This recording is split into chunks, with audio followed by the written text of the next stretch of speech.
এক তীরন্দাজ তার হাতে থাকা তীরটি নিয়ে লোকেদের মেলার ভিতরে খেলা দেখাচ্ছে। তার চারপাশে দাঁড়িয়ে অনেক মানুষ তার খেলা দেখছে। সে লোকেদেরকে বলছে, আমি কোন আপেলটিতে নিশানা করব।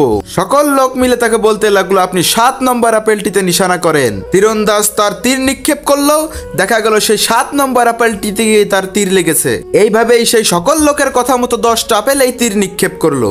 অবাক করা বিষয় হচ্ছে, তার নিক্ষেপ করা তীর একটাও লক্ষ্যভ্রষ্ট হয়নি। সেই তীরন্দাজ উপস্থিত সকল লোককে উদ্দেশ্য করে বলল, আপনারা কি সাক্ষ্য দিচ্ছেন যে আমি একজন ভালো তীরন্দাজ?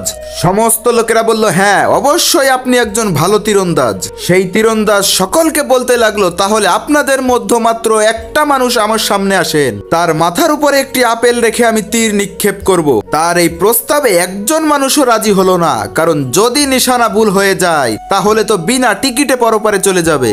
সেই মেলার মধ্যে থাকা একটি ছোট্ট বাচ্চা তার সামনে এসে বলল, আমি রাজি আছি, আমার মাথায় আপনি আপেল রেখে তীর নিক্ষেপ করেন। ছোট বাচ্চার মুখে এই কথা শুনে মেলার সমস্ত লোক বলতে লাগলো, সর্বনাশ, এত ছোট একটি বাচ্চা, তার এত সাহস কোথা থেকে আসলো? তীরন্দাজ তার মাথায় একটি আপেল রেখে তীর নিক্ষেপ করলো। দেখা গেল সেই তীরটি আপেলেই লেগেছে। এই দৃশ্য দেখে মেলার সমস্ত লোকেরা সেই তীরন্দাজ এবং ছোট্ট বাচ্চাটিকে অনেক বাহুবা দিতে লাগলো এবং লোকেরা আরো বলতে লাগলো, এই মেলায় এতগুলো লোক থাকতে কেউ তীরের সামনে যেতে সাহস পেল না। এই বাচ্চাটি এত ছোট হওয়ার সত্ত্বেও এত সাহস পেল কোথা থেকে? তখন সেই তীরন্দাজ বলল, শোনেন, আপনাদের সকলেরই আমার প্রতি বিশ্বাস ছিল যে আমি তীর নিক্ষেপ করলে আমার তীর লক্ষ্যভ্রষ্ট হবে না, কিন্তু আপনাদের কারোই হ্যাকিং ছিল না, কিন্তু এই ছোট্ট বাচ্চাটির হ্যাকিং ছিল। কারণ হলো এই ছোট্ট বাচ্চাটি আমার ছোটবেলা থেকে তার মাথায় এইভাবেই আমি আপেল রেখে তীর নিক্ষেপ করি, তার কারণে তার মনের মধ্যে হ্যাকিং হয়ে গেছে যে আমার তীরটি আপেলে গিয়েই লাগবে।